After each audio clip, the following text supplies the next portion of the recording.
Boa tarde. Hoje, 14 de outubro de 2025, reiniciamos a leitura do Apocalipse de João, na página 115. Vamos lá. Havia, por exemplo, entidades que necessitavam de uma morada totalmente diversa daquela dos homens, a fim de atravessar a evolução adequada a elas. Os homens que, como antepassados dos homens atuais, viveram na antiga Lua, possuíam somente corpo físico, corpo etérico e astral. Foi com esses três componentes de seu ser que, no início da evolução terrestre, eles reapareceram do assim chamado Pralaya. Tal qual as plantas, surgem sementes. Ora, do modo como era no início, esse sistema não era adequado às entidades que haviam levado consigo os rudimentos para os homens de hoje. Se houvesse sido conservado a velocidade de evolução que nosso sistema solar possuía, início, ao reaparecer do crepúsculo cósmico, o homem não teria encontrado seu desenvolvimento. Teria havido uma evolução como se hoje os senhores tivessem nascido e pouco depois fossem anciões. Se houvesse sido conservada a velocidade evolutiva própria do Sol, todos os senhores envelheceriam rapidamente. Não poderiam fazer aquela lenta travessia dos decênios, como realmente fazem. Em pouco tempo, possuiriam cabelos brancos, nem bem teriam sido crianças e já seriam velhos. Não foi isso que se ensejou ocorrer. Pois bem, havia entidades que tinham necessidade de uma velocidade maior. Elas participavam apenas de uma parte da evolução terrestre. E depois assumiram aquele corpo celeste que hoje se encontra no céu como o Sol, e fizeram dele sua morada, separando da Terra, junto consigo, a matéria solar. Pois tal qual a nossa Terra, o Sol que hoje nos envia sua luz, também é habitado por entidades espirituais. Com cada raio solar que descem à Terra as ações das entidades espirituais que, no curso das evoluções de Saturno, Sol e Lua, chegaram ao ponto de poderem perfazer uma evolução rápida, como acontece no Sol atual. Entidades sublimes elevadas estão ligadas a essa existência solar, no início de nossa evolução terrestre, da qual depois se separaram. E o que então fica para trás, os senhores devem imaginar como a Lua atual, não, como se a Lua atual e a Terra atual se mesclassem num grande caldeirão, e como se a Terra e a Lua, assim mescladas, girassem por algum tempo ao redor do Sol. Bom, eu queria agora fazer uma observação, que agora que ele está falando desse Sol, é o Sol atual. Porque quando ele falava o nosso estado planetário Sol, era outra coisa. Então ele fala Saturno, Sol, Lua, Terra. São estados, são momentos, é uma metamorfose da Terra, né? Então esse estado já passou, quando nós estávamos igual ao Sol de hoje, a matéria toda, né? E aí ele explica tudo. Agora ele está falando de uma outra coisa, ele já está falando o Sol atual, que é habitado por entidades superiores, e nesse momento aqui, é logo no momento do começo do estado Terra, a Lua e a Terra estavam juntas. Está claro isso? Então, existiam seres aqui em Lua-Terra, existiam seres muito mais sutis no Sol, como hoje. Tem homens no Sol, tem outros seres que não têm corpo físico. O nosso corpo físico queimaria no Sol. Isso que ele está explicando, né? Então, já é nessa nossa época, que é época Terra, tá bom? Ele não está mais se referindo àquele estado Sol, não é? Mary, Vai. só por gentileza, como seriam, então, essas ações dessas entidades espirituais que descem à Terra Não sei se Então, aí ele vai continuar explicando. que lições seriam essas. Então, aí ele vai explicar, né? Aqui, qual é exatamente o pedaço aí que você está falando? Exatamente agora que você está falando. Ah, tá. É esse pedaço aqui, né? Que Então, hoje... ele agora vai explicar o que aconteceu quando estava e o que acontece com esses seres que estão no Sol e que depois tentam descer. Ele vai explicar, é isso que ele vai explicar agora, que você está perguntando, tá? Essas ações, como é que vão acontecer, tá bom? Tá. Ele vai explicar mais. Hoje não acontecem mais, não continua acontecendo. Não, agora não. Isso aconteceu, é assim, quase que a formação do corpo físico. Tá bem. Nesse momento aí, era tudo espírito, não existia corpo físico, tá? Alguns espíritos precisavam evoluir para morar na Terra, e outros não precisavam, que ele fala assim, algumas entidades necessitavam de uma morada diversa daquela dos homens. Os homens precisavam chegar na Terra para cumprir o plano, e esses outros ficaram no Sol, porque eles não podiam ter a mesma evolução. Mais ou menos isso. Nós estamos no meio do pulo. Vamos lá ver o que ele vai explicar, tá bom? Vamos pegar. Fale, Gui. Portanto, antes do ponto que ontem indicamos como sendo da aparição do homem, temos de situar a retirada do Sol em relação à Terra, ou seja, a Terra atual mais a Lua atual. No Sol continuaram habitando as entidades que são os guias espirituais dos acontecimentos terrestres. Quando eles vieram da Lua, havia lá 7 entidades desse gênero. O Gênesis as denomina Elohim, espíritos da luz. Eles perfizeram certo tempo de sua evolução junto com a Terra e depois retiraram dela o Sol a fim de poderem agir sobre a Terra sediados neste. Os Elohim, ou os espíritos da luz, eram, portanto, 7. 6 deles eram de tal natureza que se ligaram à sua existência ao próprio Sol cósmico. Um se separou dos demais, aquele que o Antigo Testamento denomina Javé. Ele se separou e, num primeiro momento, permaneceu ligado à Terra, conduzindo e dirigindo a evolução terrestre de dentro dela, enquanto os outros agiam do exterior. Assim sucedeu por algum tempo. Ficou mais claro um pouco, Isabel? Ou confundiu mais ainda? E agora que apareceu o Javé, minha gente. Não. Vamos nos atualizar. Agora tem um nó. Agora tem um nó. É assim, nós estávamos seguindo Saturno, com todas aquelas entidades, depois teve o estado Sol, e depois teve o estado Lua. Nesse estado Lua, quando ele acabou, é esse momento que nós estamos agora. O que ficou do estado Lua para o estado Terra? Ficaram essas entidades todas espirituais, não tinha nenhum corpo ainda, né? E aí se separaram esses 7 Elohims. Ele chama de Elohim, mas esse aqui, ó, que se é espírito da luz, vai ser os... Cadê a nossa cola? Cadê a mandalinha? Arqueus. Como? Arqueus, não. Arqueus é espírito não é da luz, não. Eu tenho isso escrito.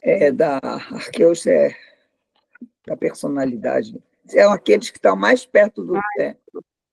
São os serafins, não? Olha aí na mandalinha. Cadê minha mandalinha? Para pegar a cola. Por isso que a gente precisa de cola. Hein? Cadê?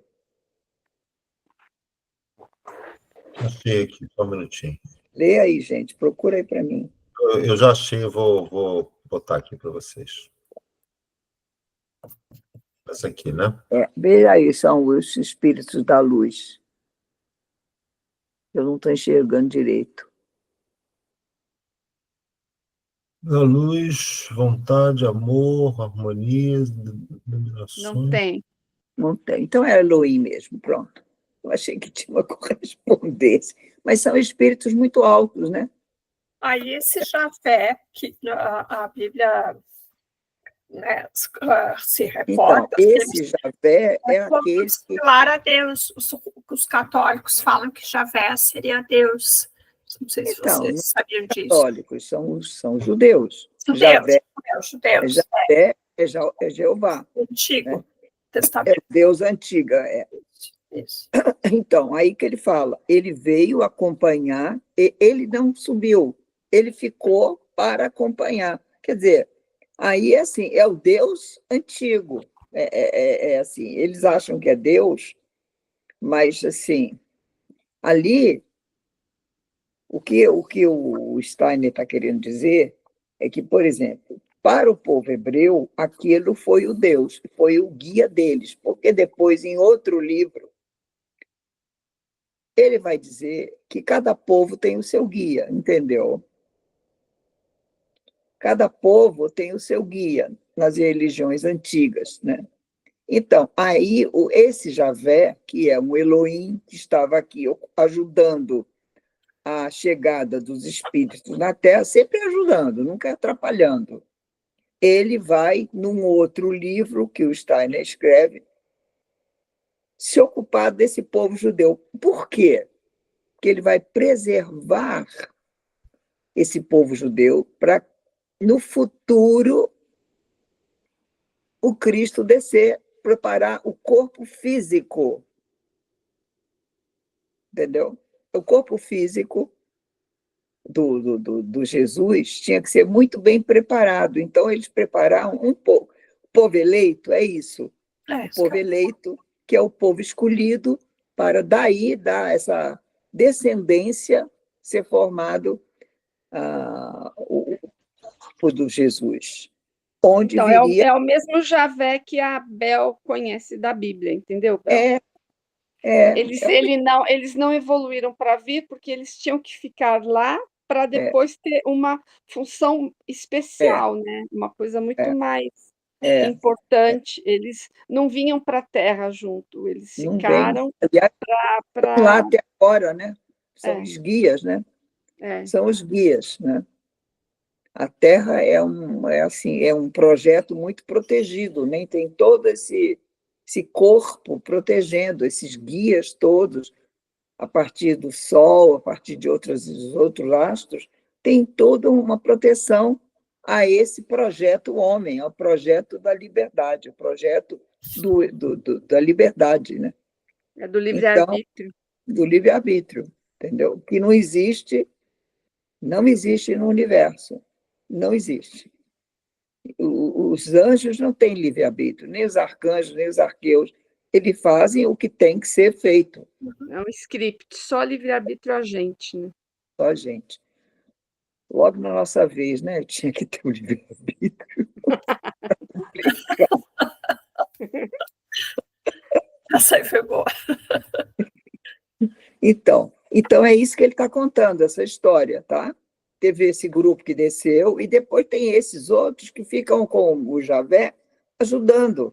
Ele ficou, né?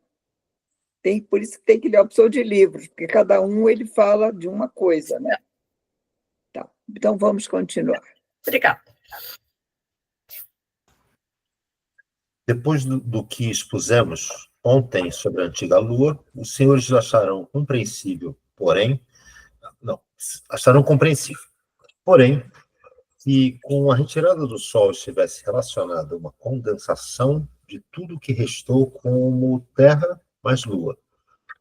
Para a evolução terrestre, adveio uma fase em que todas as entidades, e não somente a substância, se tornaram mais grosseiras. As entidades, por exemplo, que mais tarde se tornaram homens e que estão ainda, que então ainda eram muito maleáveis e sutis, tornaram-se mais grosseiras, assumindo instintos horríveis. Ocorreu um embrutecimento de toda a vida. Nossa, meu óculos está péssimo. Vamos lá. Vou aumentar a luz aqui. Contudo, a evolução não podia permanecer assim para o surgimento do homem. Teria ocorrido um endurecimento. Tudo se teria tornado cada vez mais denso, e os homens se teriam enrijecido até tornar-se múmias.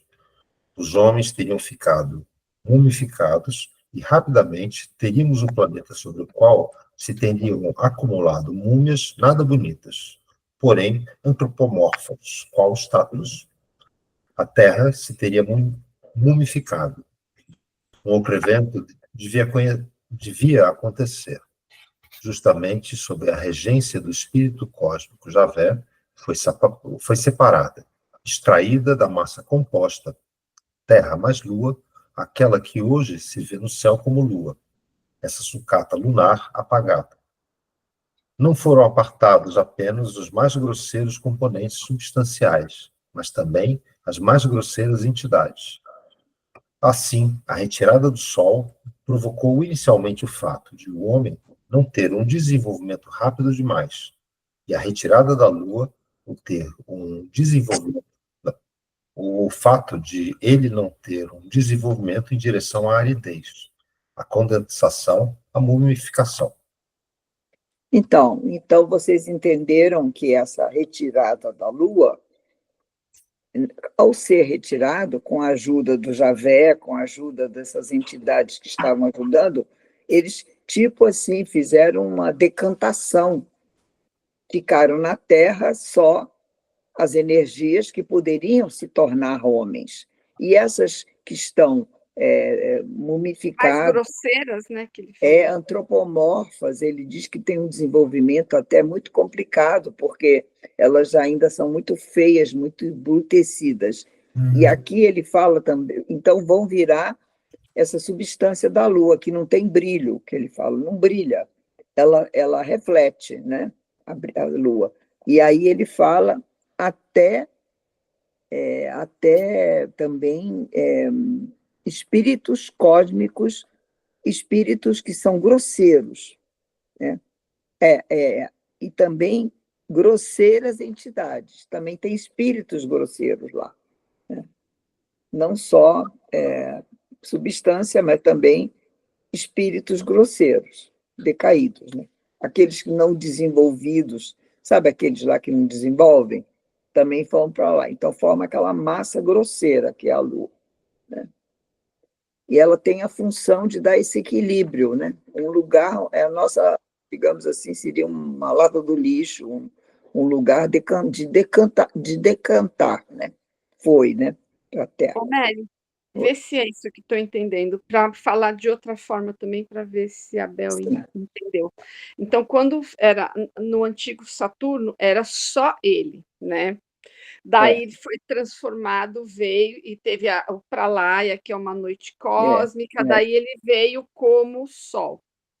Daí o Sol, para ele se separar, quando ele se separa, a Terra não era a Terra, era a Lua e a Terra. Ele se separou. Então, entidades vão ajudar. Daí tem a Lua e a Terra. Para ficar Terra, ainda tem que separar da Lua. Então, é essa formação do universo, entendeu? Então, separou o Sol. Daí a Lua, que ainda está grudada, ela vai se separar, ficando com esses seres grotescos que a Mary falou, e daí vai ter agora é que vai começar a experiência da Terra do agora jeito que ela é, entendeu? Ficou... Sem a Lua, que a Lua já ficou também lá no firmamento separado, e daí ele vai começar a falar dos seres daqui, né? Da Terra, né?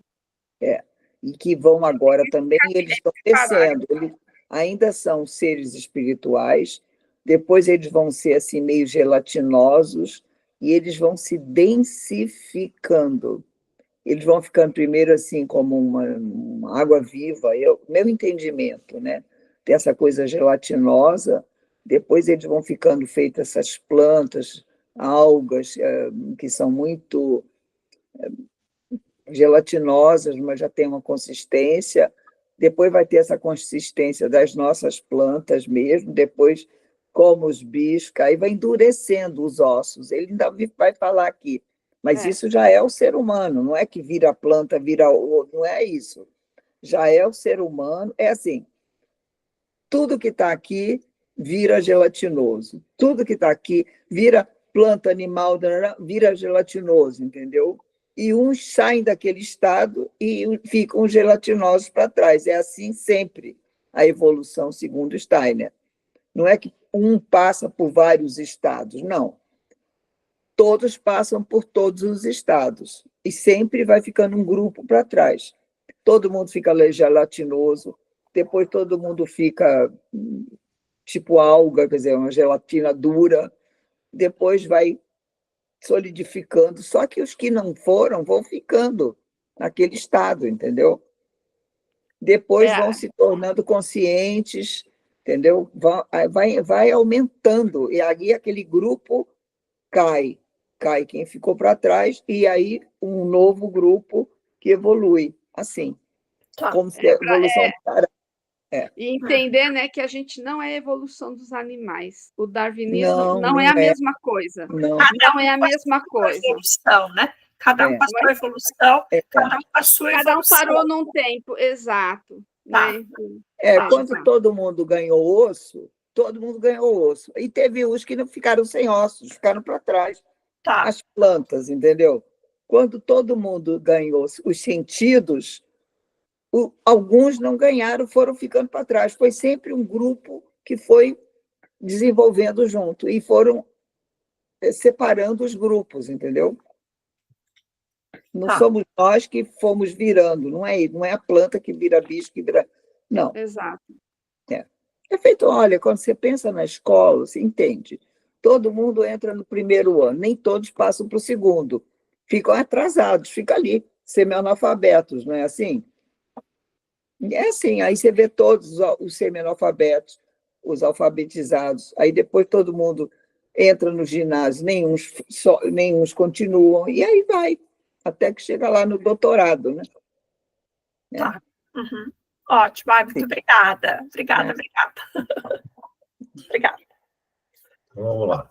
Vamos lá. A Terra foi separada da massa toda, e agora o curso da evolução humana na Terra é conduzido sob a influência daqueles dois corpos celestes, isto é, naturalmente, não sob influência desses corpos celestes, mas de seus seres, os 6 espíritos solares e o espírito lunar que haviam se separado dos demais para o bem da humanidade.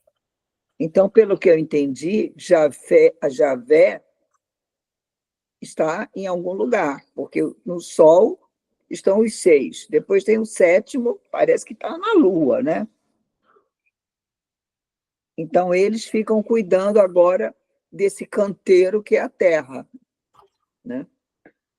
Tá bom, pode continuar, Gui, desculpe. A evolução é dirigida de uma forma tal que, essencialmente, essas duas forças se contrabalançam. Mediante a saída de ambos, as forças solares e as lunares, é alcançado o ritmo adequado à evolução humana. Para ilustrar o fenômeno de outra maneira, imaginem que somente o Sol tivesse atuação sobre o homem. Os senhores sabem que os homens vêm percorrendo seu desenvolvimento na Terra através de muitas encarnações. Estas se iniciaram outrora com a primeira encarnação na Terra e vêm recebendo sempre novos corpos, até que atravessem a última encarnação. Uma série de encarnações é percorrida pelo homem. Através delas, ele evolui lentamente e progride de encarnação em encarnação. Foi como verdadeiros bebês espirituais que os homens puseram os pés na superfície terrestre. Desde a separação do Sol e da Lua, da nossa Terra, eles alcançaram o nível atual. Todas essas almas voltarão em outros corpos até o final da evolução terrestre. Ora, imaginem que somente o Sol atuasse sobre os homens. Em tal caso, tudo que elas vêm atravessando em tantas encarnações deveria ser percorrido numa só. O ritmo correto das diversas encarnações é provocado pelo equilíbrio de forças entre o Sol e a Lua, mantido do exterior. Portanto, é na época que o Sol e a Lua se afastam que surge gradualmente o homem de hoje. Então é criado o primeiro rudimento do homem atual. Isto ocorreu numa época em que o homem absolutamente não se locomovia como hoje, sobre a Terra. Os senhores não podem acreditar que, tendo a Lua acabado de retirar-se, o homem se locomovesse sobre a terra numa figura carnal como hoje. Inicialmente retornaram como numa repetição todas as formas que anteriormente já haviam existido.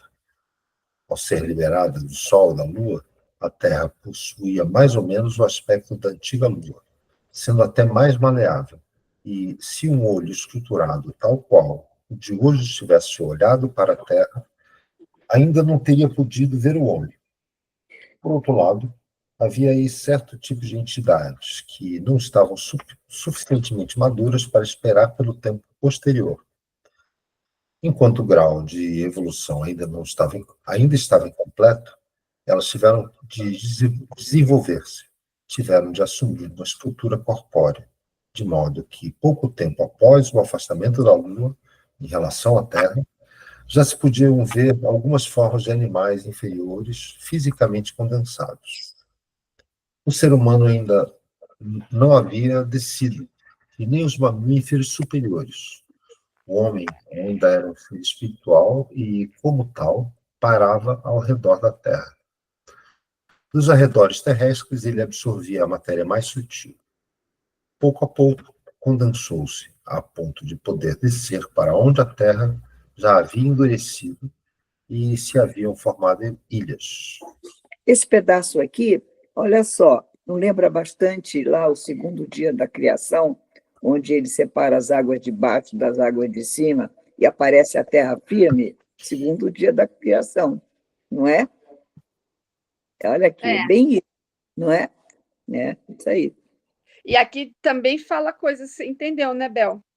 Ele reforça, né, falando que vieram os animais inferiores, que não tiveram, eles não puderam esperar a evolução, então eles ficaram para trás, entendeu? Eles vieram como animais inferiores, daí eles ficam nisso. Os animais, tanto que os mamíferos superiores ainda não vieram, eles estão lá com o homem ao redor, mas eles vêm antes da gente. E a gente... Eles já foram criados, mas Exato. isso, né? Ainda não encarnaram. E a gente tem mais paciência de esperar para vir com o eu, que eles não têm, né? Eles têm o astral, mas eles não têm então, aqui aparece muito assim esse ritmo dos dias da criação, né? Primeiro separou, olha, ilhas, formaram ilhas, quer dizer, que ele fala, separou as águas de cima das águas de baixo e aparece a terra firme, né? Olha aí, essas ilhas, né? Depois são os continentes. Pode continuar aqui. Desculpa, porque no Gênesis dá uma ideia muito mágica, né? Dá uma... E aí entra no descrédito, né? Do nosso entendimento. Aqui, eu, para mim, estava assim... A gente sempre tem que entender um pouquinho mais, né? É outro entendimento, na verdade, né? Porque a imagem é a mesma, né? Só que o Steiner explica. Ele explica e fica concreto assim o que está acontecendo, né? Vocês também precisam, tem uma coisa que nós precisamos lembrar, a Bíblia, ela antes não era escrita, ela era tradição oral. Então, era como se fosse uma poesia, era uma forma poética. Você dizia, você contava uma história... Imagens, né? Com imagens, como se fosse uma mágica, isso. Você já imaginou os povos primitivos? Gente, escrever foi uma coisa que é cuneiforme, que quando eles começaram a escrever, os sumérios já, entendeu? Quer dizer, é muito depois que eles começam a escrever, mas essa história já estava todo mundo contando. Tarará, tarará. Aí, quando eles escreveram, era poesia, era como, por exemplo, Heródoto também, que você sabe que a Ilíada, todas essas grandes histórias que depois foram escritas eram epopeias recitadas, que iam de cidade em cidade recitando as lendas e as fábulas, né? Só depois que foi escrito. Então, agora, aqui, a gente está entrando como se fosse assim, num outro tempo da coisa, né? Que não é mais poesia. Ele está tentando explicar com uma linguagem. Esse cara vai escrever no século XX, depois de Cristo. Olha a diferença de uma escrita da Bíblia e ele agora escrevendo. Quer dizer, nós já temos outro entendimento. que os sumérios não tinham. Para eles, o tempo era outro naquele tempo, né? Aquele tempo. Então, aquilo tudo era contado de uma forma, não tinha como entender, era uma história. Agora, aqui não, ele está tentando remoer linguagem do século XX para pessoas do século XX. É a mesma história. Se você olhar com cuidado, você vai vendo, só que dá umas aceleradas, dá umas atrasadas, mas você viu, eu acho bonita essa história que ele diz assim, o ritmo do sol e o ritmo da lua. No sol, nós não teríamos nem infância, porque era rápido, é puro etérico, né? Puro etérico, aquela coisa. Então, precisou do sol e da lua, esse equilíbrio, para criar o ritmo do homem. Aí você pode entender que o ritmo de Deus é outro, não é o nosso, entendeu? O ritmo de Deus é outro, não é o nosso. O tempo no mundo espiritual é outra coisa. 20 anos lá, pode ser 20 segundos, pode ser 20 séculos, a gente não sabe. Então, é uma questão de interpretação só. Mas é a mesma. Oi? Interessante aí que a ansiedade é um fator de retrocesso, né? Quem é ansioso acaba aparecendo antes de estar pronto. Né? Então, vai acontecendo. Eu fico imaginando que, por exemplo, agora o que você falou, Luiz, eu sou muito ansiosa. Então, e como eu fico buscando autoconhecimento, é uma coisa que eu tenho que trabalhar, porque exatamente os ansiosos de outras épocas que não quiseram esperar são os animais inferiores, depois veio o mamífero, né? Já tinha vindo como planta e como pedra, e daí são os homens. Então, a gente não pode ter pressa para querer buscar uma coisa rápida, porque senão a gente vai ficar para trás, a gente vai ficar que nem esses, entendeu? A gente tem que tentar cumprir, a gente tem que tentar cumprir aquilo do amor universal, que é a nossa meta, e daí a gente, lá, daqui muitas encarnações, é que a gente evolui.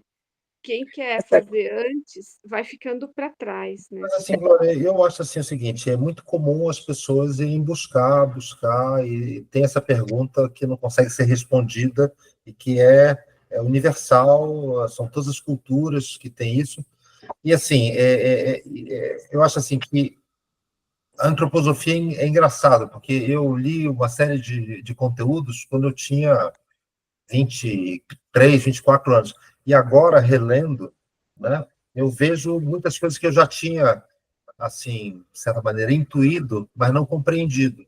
Então, assim, é até interessante reler assim, e perceber as lacunas, porque acho que a gente está pronto agora para receber esse conteúdo. Tá? Começando a ficar. Já vai um século que ele escreveu isso. Já está fazendo um século, porque ele morreu em 26 e já tinha escrito. Então, agora que a gente está começando a ficar pronto, agora que a gente já viu um avião, que o Steiner nunca viu, né? A gente já viu a bomba atômica, que o Steiner nunca viu, entendeu? O momento de hoje é muito mais ansioso do que há um século atrás, né? Quando eles estavam aprendendo a ver a velocidade em tempo real, né? Porque até então a velocidade era absolutamente só imaginada, né? Ou então observada do ponto de vista do observador de uma coisa longe, né? Então você não percebia realmente a velocidade. A velocidade de você estar dentro de uma coisa, enfim, assim, é única, é uma experiência única e que mudou toda a sociedade, né?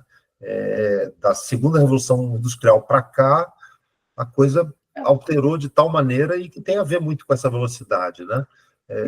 Então, assim, eu acho que o momento atual é entender que a velocidade ela tem uma serventia, assim como ela, num certo momento, se separou e fez o Sol, né? E acho que essa velocidade ela é prejudicial quando ela se torna assim, não sei, uma coisa sistemática, mecânica, né? Eu acho que tem um momento de reflexão, tem um momento que você tem que parar e refletir, que é o nosso momento que eu estou vendo aqui, é isso aqui, Então, acho que a gente usa essa imagem do jardineiro, né? Ou então da pessoa que faz o bolo, né? Você bota o bolo e você põe no forno. Aí, em inglês, tem o ditado, né? You can't rush the cake. Não adianta você ficar nervoso abrindo toda hora o forno. O bolo, tem o tempo dele de assar. E o que a gente faz é isso, fica abrindo o forno todo o tempo, entendeu? E também o jardineiro, ele planta, ele sabe que ele tem que esperar o tempo daquilo germinar, crescer, florir, e a gente não, a gente já fica, já bota o dedinho lá para ver se já a semente já abriu, já fez raizinha.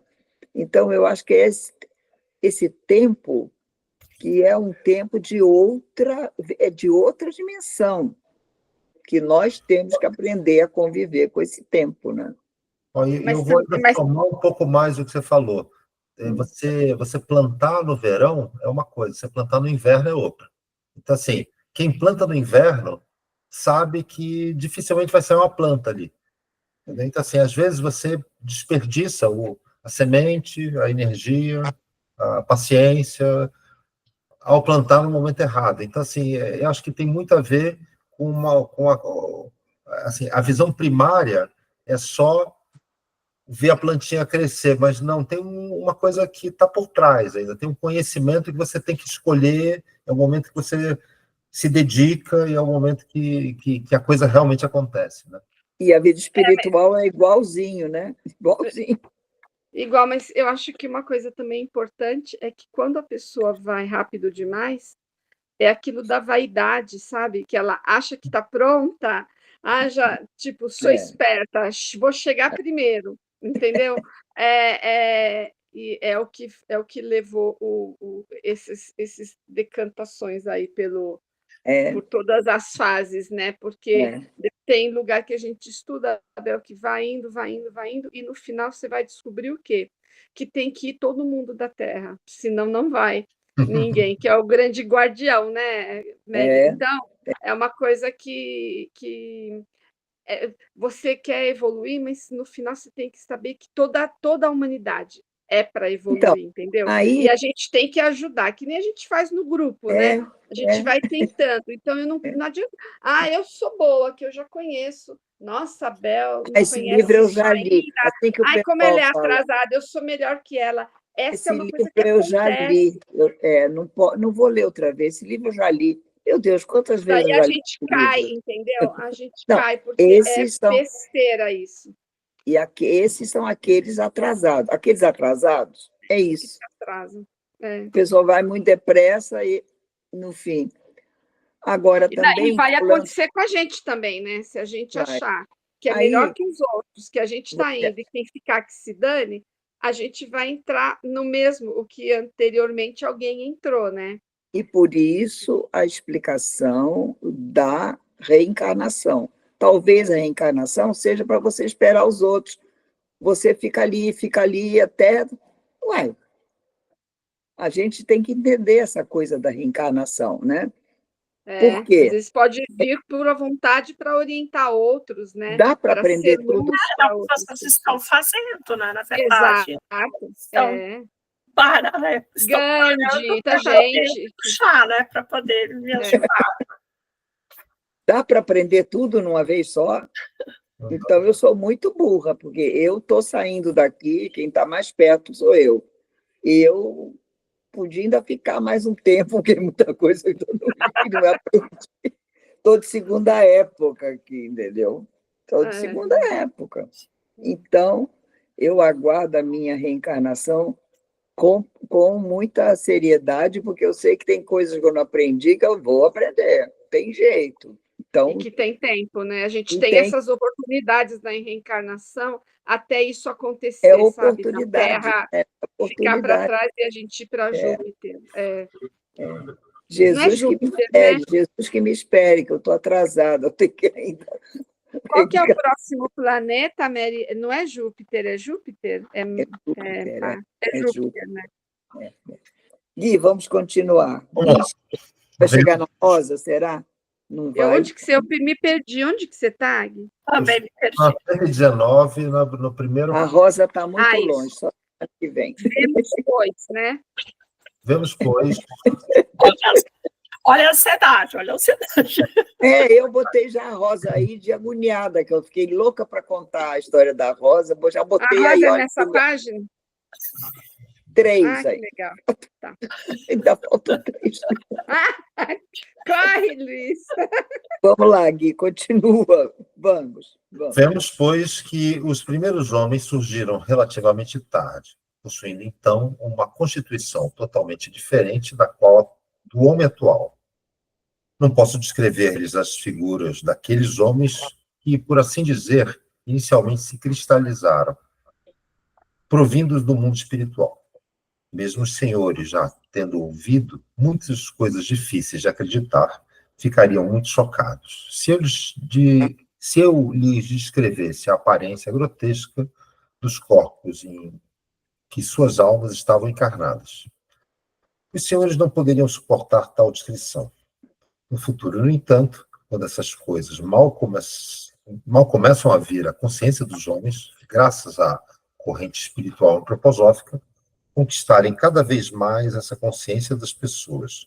Chegará a hora em que isto deverá ser comunicado e terá um imenso sucesso, um imenso significado para toda a vida dos seres humanos, pois somente chegando a conhecer como se desenvolveu, também corporalmente, como os órgãos hoje existentes foram formando pouco a pouco, a partir de formas totalmente diferentes, o homem sentirá o extraordinário parentesco entre os órgãos do corpo humano, hoje aparentemente tão separados.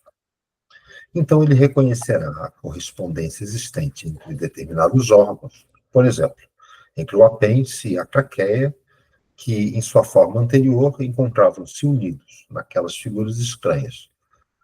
Tudo que hoje constitui o homem é o elemento anterior desmembrado, decomposto das mais variadas maneiras.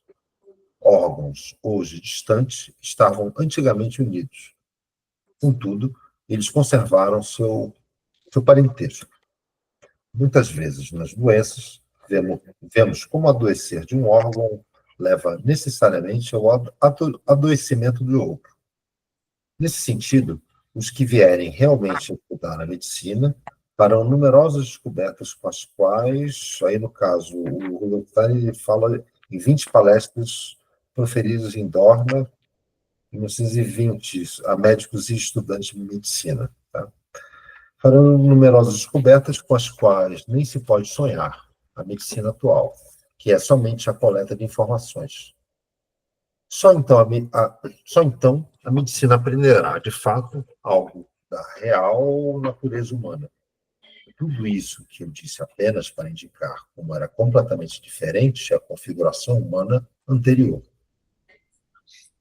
Naquela figura humana, só pouco a pouco foram inseridas partes sólidas. Originalmente, mesmo já tendo o homem descido à terra, não haviam ossos de seu corpo. Os ossos se desenvolveram de partes moles, cartilaginosas, que atravessavam o corpo humano qual cordas. Estas, por sua vez, derivam de substâncias ainda mais moles, e estas de substâncias líquidas, estas últimas de outras aeriformes, as aeriformes de substâncias etéricas, e as etéricas das astrais, por sua vez, condensadas da substancialidade espiritual. Tudo vem do espírito, né? É isso, né? Que a gente vem do espírito. A gente não somos homens que vão para o espírito. Nós somos seres espirituais encarnados. Encarnados e que volta para o mundo espiritual quando morre. Para fazer um trabalho na terra. O homem se encarna porque ele tem que trabalhar aqui. Aqui é o lugar de trabalho. De evolução, de aprendizagem. Ele só volta quando ele estiver pronto, que ele já tiver terminado o trabalho dele.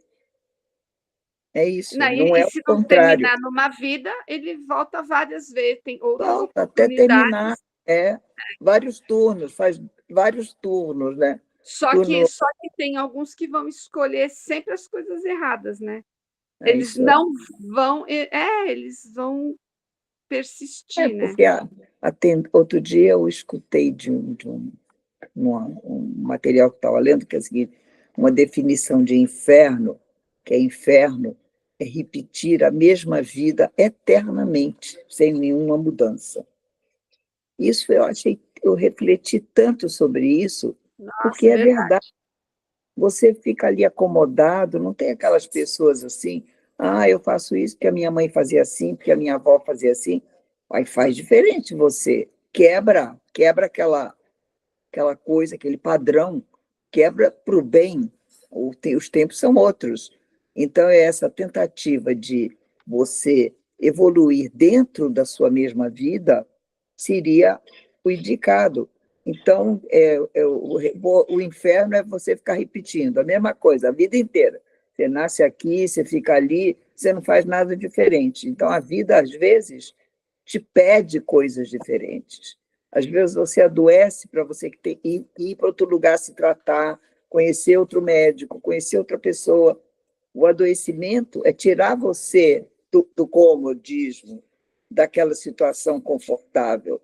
O aprendizado, sempre uma doença, ela é um convite a um aprendizado, né? Conhecer novas pessoas, conhecer novas comidas, sei lá, tem que fazer uma dieta, você descobre muita coisa, né? Você muda o seu padrão vibratório. E isso, então, seria sair do inferno, né? Quando você consegue. Isso aí. Tá bom. Pode continuar, Gui. Todo o âmbito material, por fim, nasceu do espírito. Tudo é pré-formado no espírito. Somente no tempo já indicado por nós, como no período atlântico, é que o homem chegou pouco a pouco a construir seu sistema ósseo, já predisposto anteriormente. Agora devemos observar mais precisamente esses homens lemurianos, a fim de compreender melhor o autor do Apocalipse. Preciso apenas ressaltar que, no primeiro período, assim que a lua se afastou da Terra e o homem desceu a esta, as forças da vontade humana eram de natureza totalmente diferente do que mais tarde. As forças da vontade do homem agiam, então, magicamente. Com sua vontade, o homem podia agir sobre o crescimento das flores. Esforçando sua vontade, ele podia fazer que uma flor se arrojasse para cima, possuindo, portanto, uma faculdade hoje que só se consegue mediante um procedimento evolutivo anormal. Como consequência, toda a natureza circundante dependia da qualidade da vontade do homem. Se era boa, atuava de modo tranquilizante sobre o ondear de massas líquidas, sobre a tempestade e sobre as formações ígneas, que então dominavam vastas regiões. Mas nessa época, a Terra era em grande parte de natureza vulcânica. O homem agia tranquilizando tudo com uma vontade boa e destruindo tudo com uma vontade má. Com a vontade má, podiam ser destruídas ilhas inteiras. Assim, a vontade humana estava em plena consonância com o ambiente. No fundo, as massas de terra firme, então habitadas pelo homem, sucumbiam devido à vontade má dos homens. E somente uma pequena parte dos seres humanos de então, e também aqui, temos de fazer novamente a distinção entre evolução de raças e evolução de almas, se salvou para o período seguinte, que podemos descrever nitidamente, porque para eles podemos encontrar em nossa linguagem palavras adequadas, capazes de interpretar a percepção clarividente. Então, isso que ele acabou de escrever é o período lemuriano, na antiga Lemúria, onde tinham esses homens muito rústicos, que tinham essa vontade desenfreada, né? Podia ser boa. É a primeira encarnação da Terra, Mary? Né? É o primeiro. A Lemúria é considerada o primeiro continente habitado da Terra, né? E esse mapa que eu mandei para vocês tem marcado a Lemúria. A Lemúria é na Oceania. atual Oceania, que só sobraram aquelas ilhazinhas assim, mas diz que lá tem um continente afundado, né? E depois o segundo vai ser a Atlântida, que fica também entre a África e o Brasil, ali naquele grande espaço lá do Atlântico. E só para complementar, a Lua saiu do Pacífico. É. Então, era uma massa de terra também, e que foi subtraída ali da área do Pacífico. A Alemanha, na verdade, é o Oceano Índico, mas é tipo um pouquinho mais ali para a Austrália, é a leste da Austrália. Tá? Eu mandei o mapinha lá, do jeito que está, é um mapinha antigo.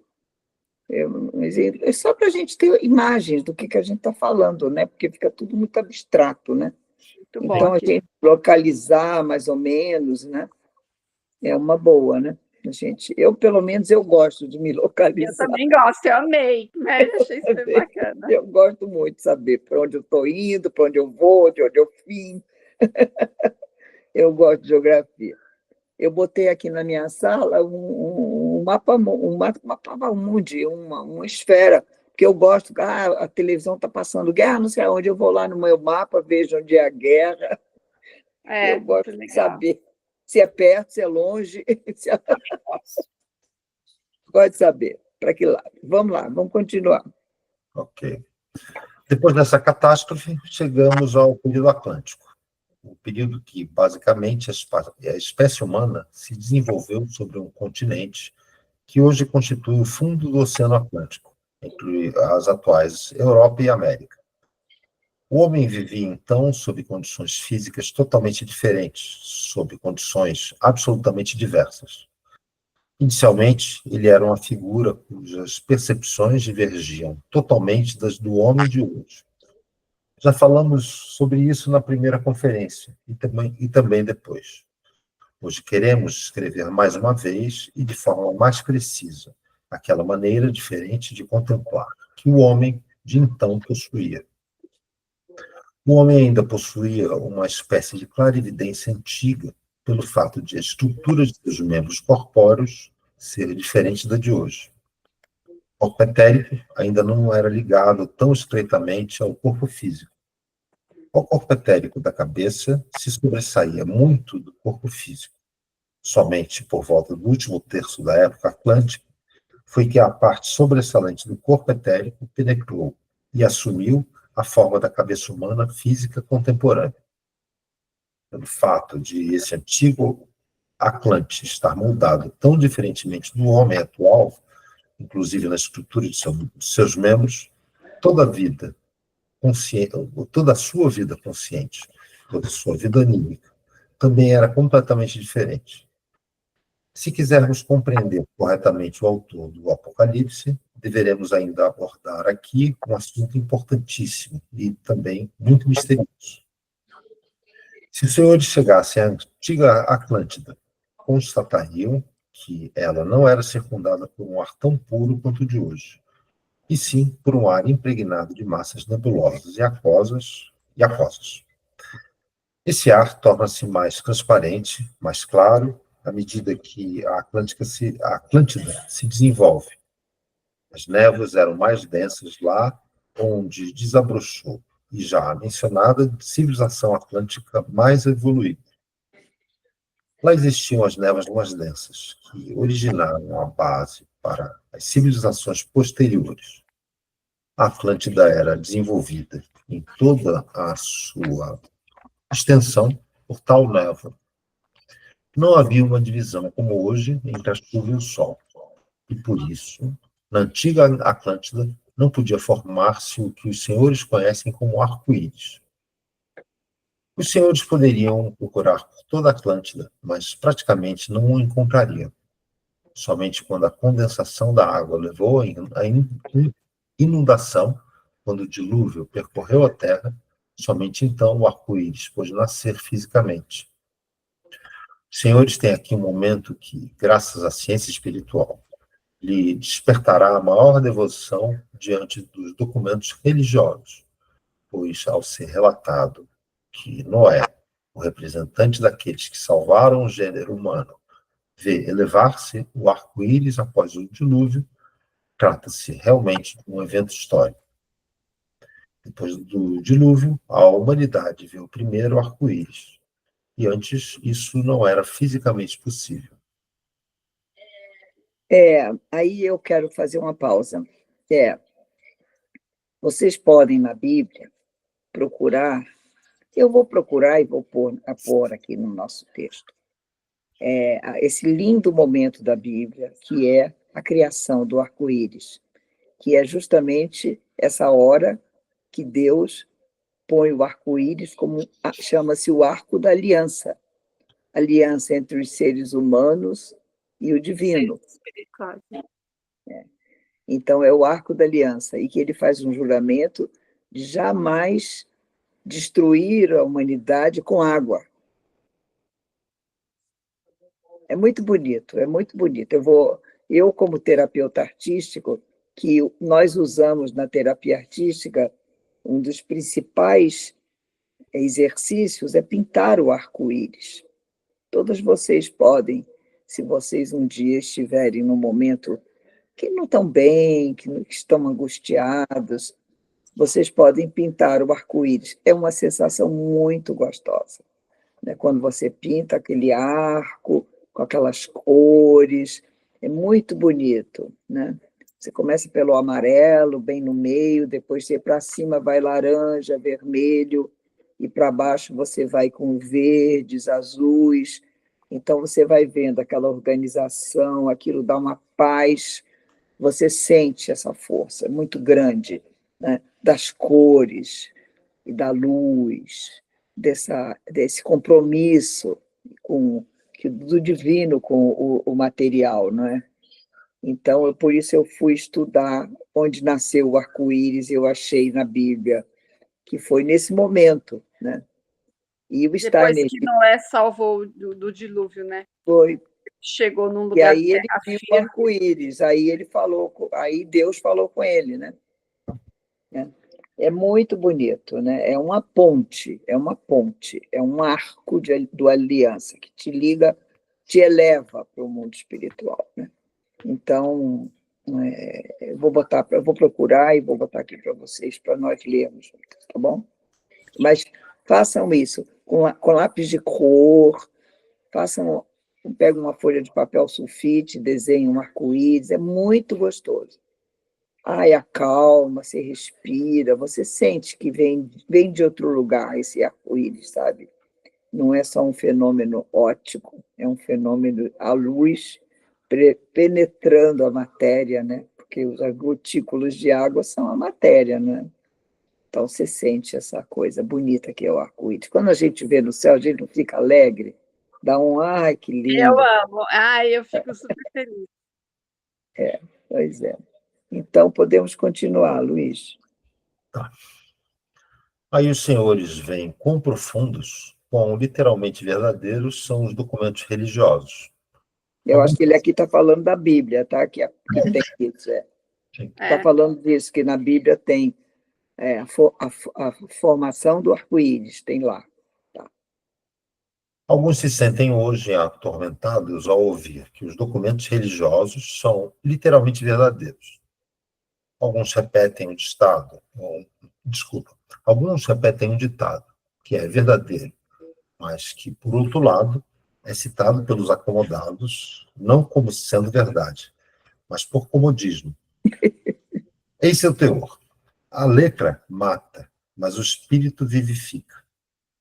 Disto, eles deduzem a justificativa de nem mais observarem o que se encontra nos documentos, de não mais deverem ter a vontade de conhecer o que realmente lá se encontra, porque, segundo dizem, trata-se de letra mortífera. E assim fazem brilhar seu espírito, que junta numa fantasia tudo o que é possível. Eles podem ser muito espirituosos em suas explicações, mas não é isso que importa, e sim o fato de vermos realmente nos documentos o que eles contêm. A letra mata, mas o espírito vivifica. Esta frase tem o mesmo significado na linguagem mística que as palavras de Goethe. Enquanto não tens o mote, morrer e nascer procura. É somente um vago hóspede sobre a terra obscura. Então, quando ele fala aqui, ele está falando, eu entendo, dos materialistas, dos cientistas. Por quê? Por quem mais o Steiner foi perseguido foi pela ciência e pelos materialistas, né?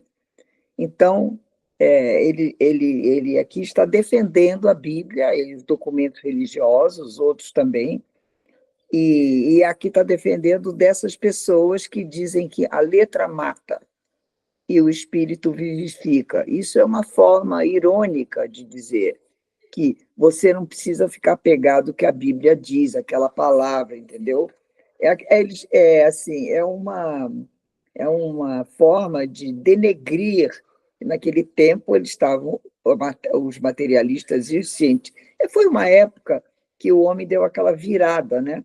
Primeiro, tudo que estava na Bíblia acreditava, depois tudo que estava na Bíblia era ruim, não prestava mais, não é? Não é bem assim. O Steiner disse: você tem que ler você tem que ler os documentos históricos, mas você tem que ter outro entendimento, porque você não é mais... Tem que entender a parte espiritual atrás, né? Você tem que entender a parte quase intelectual, porque são linguagens cifradas, são simbólicas, muitas vezes não é escrito ao pé da letra, você tem que interpretar, e é isso que ele está dizendo, né? Você tem que encontrar, na minha linguagem, tem que encontrar o espírito na matéria, você tem que encontrar o espírito na palavra. Você não pode só acreditar que está escrito ao pé da letra, então eu sigo. Não, pensa um pouco, pensa. Amplia, aqui, né? Amplia, joga o teu conhecimento científico em cima do espiritual, ou o contrário. Põe a ciência a serviço do espírito, ou o espírito a serviço da ciência. Junta os dois, você só tem a lucrar. Que é isso que ele está dizendo. Eu acho que o que ele quer dizer também é assim, por exemplo, a Bíblia está lá. Tem pessoas que leem a Bíblia a vida toda, mas não entendem que a cosmogênese está lá. Não é o antigo sol, a antiga, está tudo ali, porque a gente está lendo o Apocalipse. Tem que ampliar. Um pedacinho. Olha, às vezes, quando você lê, assim, eu imagino, não é?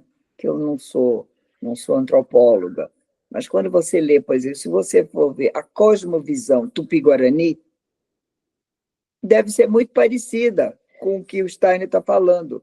Quer dizer, no fundo, todas as cosmovisões... então, na Índia, parece que o mundo começou em cima de um elefante, quer dizer, as coisas que eles conhecem. Nós aqui não conhecíamos um elefante, mas quem lá conhece um elefante fala desse jeito. Cada lugar tem o seu jeito de interpretar. Cada povo, não tem ninguém errado, cada povo tem a sua interpretação, mas todas do mesmo fenômeno, não é? Você pode ter, se for ver aqui os índios Tupi-Guarani, como é que foi? Guarani, Jaci é a lua, né? Guaraci é o sol. Então, você vai vendo como é que foi essa interpretação, né? Que, no fim, no fundo, eles querem contar a mesma história, né? Então, a gente precisa ter cuidado com os documentos sagrados e não é que parar de ler, é iluminar, acrescentar ali. Ali é um resuminho, é uma poesia, como está aqui, é do Goethe, né? É uma linguagem poética, né? Agora, eu queria chamar atenção isso aqui do Goethe. Olha, enquanto não tens o mote, morrer e nascer procura. Quer dizer, enquanto você não dá um sentido para a sua vida, você está nascendo e morrendo, né? É somente um vago hóspede sobre a Terra. Quer dizer, um vago hóspede, você não está se desenvolvendo, né? Você não está se aprimorando. Então, você tem que ter um mote, né? Pensar no mundo espiritual. Você na Terra é só hóspede, você está de passagens. Nós não pertencemos aqui. Nós somos seres espirituais aqui, encarnados, mas a nossa pátria não é aqui. Vago hóspede sobre a terra obscura. E nossa missão é iluminar a terra. Iluminar a terra, tá certo? Trabalhar na terra. Não é assim? quando foi expulso do paraíso, não disse: você vai trabalhar na terra, tirarás sustento da terra, não é? Do seu trabalho. Então, é isso. Nós temos essa ligação com a terra. Aqui é a nossa missão, mas nossa pátria não é. Não é. Então, vamos continuar mais um pouquinho, Gui? Como é que está? Sim, chegamos na página aí da Rosa. Tá? Ih, Essa palavra não significa, se quiseres... Vamos ver se a gente chega na Rosa. Vamos. Se quiseres conduzir alguém ao conhecimento superior, deverás matá-lo. E sim, que o homem deve elevar-se à espiritualidade, justamente mediante a cultura do mundo físico. Assim, a letra também é o corpo do espírito, e é necessário primeiro tê-la e compreendê-la para poder dizer que é possível encontrar o espírito partindo dela. Isso. A letra compreendida, deve depois parecer para que o espírito possa ressurgir dela. Aquele ditado não é uma exortação a uma fantasia qualquer, a respeito do que se encontra nos documentos religiosos. Justamente ao reconhecermos, por exemplo, o verdadeiro significado desse arco-íris tal qual foi exposto, penetra em nossa alma uma profunda devoção diante dos documentos religiosos. Temos, assim, uma ideia de como, pelo aprofundamento da convicção, por meio da cosmovisão antroposófica, o homem alcança uma verdadeira e pura sensibilidade, uma verdadeira compreensão volitiva dos documentos religiosos. Isso. Agora, olhemos novamente em retrospectiva para a antiga Atlântida. Já dizemos que o homem vivia num outro estado de consciência e que sua memória era diferente da de hoje. Porém, a diferença é ainda mais considerável. Retornando não apenas ao período final da Atlântida, mas ao inicial, encontramos a consciência humana muito diferente da de hoje. Situemos uma vez mais diante da alma o que acontece hoje. Durante o dia, o homem se serve dos sentidos. À noite, ele adormece. Na cama, permanecem os corpos físico e etérico. O corpo astral e o eu se retiram. A esfera consciente se obscurece. O homem moderno nada vê e nada escuta. De manhã, quando o corpo astral e o eu mergulham nos corpos físico e etérico, as coisas físicas ressurgem. O que ocorria no início da época atlântica? Tomemos o momento da manhã, quando o homem mergulhava nos corpos físico e etérico. Ele não tinha ao seu redor um mundo físico como hoje. Todos os objetos, os visíveis, em claros contornos, os senhores teriam visto como envoltas por uma aura, por uma orla colorida muito imprecisa, da mesma forma como numa noite de forte neblina não se veem claramente as luzes das ruas, e as lâmpadas têm ao redor essa orla colorida. Assim sucedia na antiga Atlântida. Viam-se todos os objetos de forma difusa. Em lugar algum, havia os contornos e suas superfícies de hoje. Tudo estava envolto por cores nebulosas. Somente, pouco a pouco, vieram aparecendo os contornos preciosos. Precisos. Sim, precisos, desculpa. Se nos primórdios da Atlântica tivéssemos tido diante de nós uma rosa, teríamos visto como uma configuração nebulosa desabrocha, como no meio há um círculo de cor de rosa, e só, pouco a pouco, as cores exteriores teriam como que se depositado sobre a superfície. Só mais tarde, os objetos obtiveram contornos precisos. Então, podemos parar aí que eu vou contar a minha história.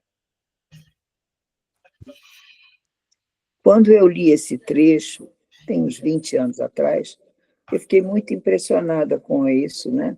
Que você vê o objeto a partir de um halo colorido, né? Então, eu tentei reproduzir essa visão atlântida, da rosa. Então, essa rosa que eu mandei para vocês... Mary, ô Luiz, coloca a rosa. Isso, obrigada. Eu comecei a pintar exatamente como ele disse. E tem um caminho de pintura aí, né? Eu comecei com isso, né? Eu comecei assim, com uma configuração nebulosa desabrocha. Eu comecei a colocar algumas cores bem leves, que podem ser vistas aqui em volta, depois eu pus um escuro em cima. Mas lá atrás vocês estão vendo que tem cores bem leves, né? Assim, uns amarelos, uns laranjas, tudo claro. bem delicado. E depois eu fui densificando isso, né? E agora eu fui tentando materializá-la, né? Eu fui fazendo isso. E pouco a pouco as cores exteriores teriam como se depositado sobre a superfície. Então eu comecei de uma coisa bem etérea e eu fui então fazendo esses gestos em vários tons de rosa, um pouco de rosa alaranjado, um rosa mais violeta, e eu fui construindo essa rosa. Eu não quis endurecer a rosa, entendeu? Eu não quis fazer uma rosa dura, como que todo mundo pinta, assim, com as pétalas, entendeu? Eu quis fazer o espírito da rosa, entendeu? Aliás, tem um balé, né? O espectro da rosa. Trazer essa energia, assim, sabe? Da rosa, ainda meia só cor, sem forma. Então, foi a minha tentativa Atlante de fazer isso, né? De fazer essa rosa Atlante. E hoje eu achei outra vez está até marcado aqui rosa e tal, que foi de onde eu tirei essa ideia de fazer. Ficou linda. Nessa técnica. E aí eu trouxe para vocês verem, né? A gente fechar aqui nossa leitura, eu achei que não ia dar tempo. Mas, assim, também vai ser a Semana Santa, vai ter essa coisa dos espinhos, da coroa de espinhos, e a rosa tem os espinhos, então eu quero também deixar essa mensagem de Páscoa aqui, né?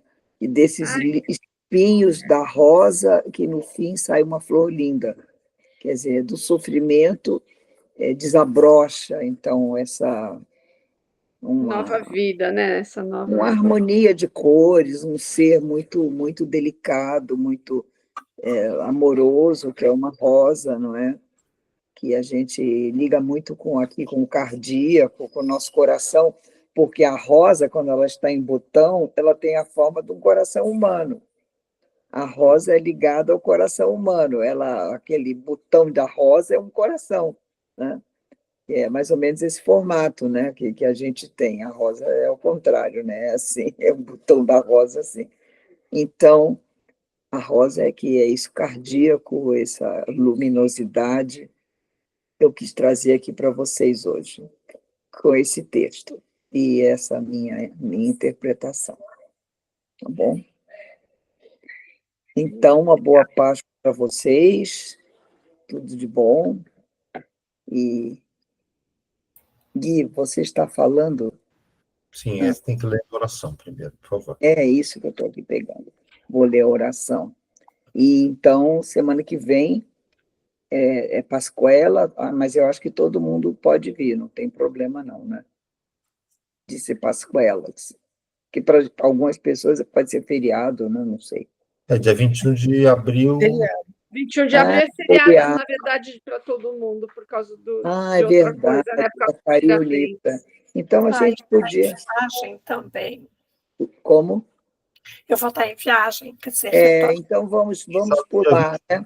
Vamos pular. Eu acho melhor pular, né? Para não ficar ninguém para trás. Eu também vou estar viajando. Então, tá. Então, vamos celebrar essa Páscoa com essa rosa, com muito amor no coração. Então, vamos lá. Prece para os anjos da guarda. Espíritos de suas almas, efetivos guardiões, possam vossas asas levar o amor suplicante de minha alma aos seres humanos nas esferas confiadas aos vossos cuidados, para que, unindo a vossa força, possa meu amor irradiar em auxílio das almas que ele amorosamente busca. Rudolf Steiner. Boa Páscoa para vocês. Para vocês também. Uma abençoada Páscoa. Muito obrigado pela presença. Obrigada pela reunião. Obrigada para vocês. Obrigada. Tchau, tchau. Tchau.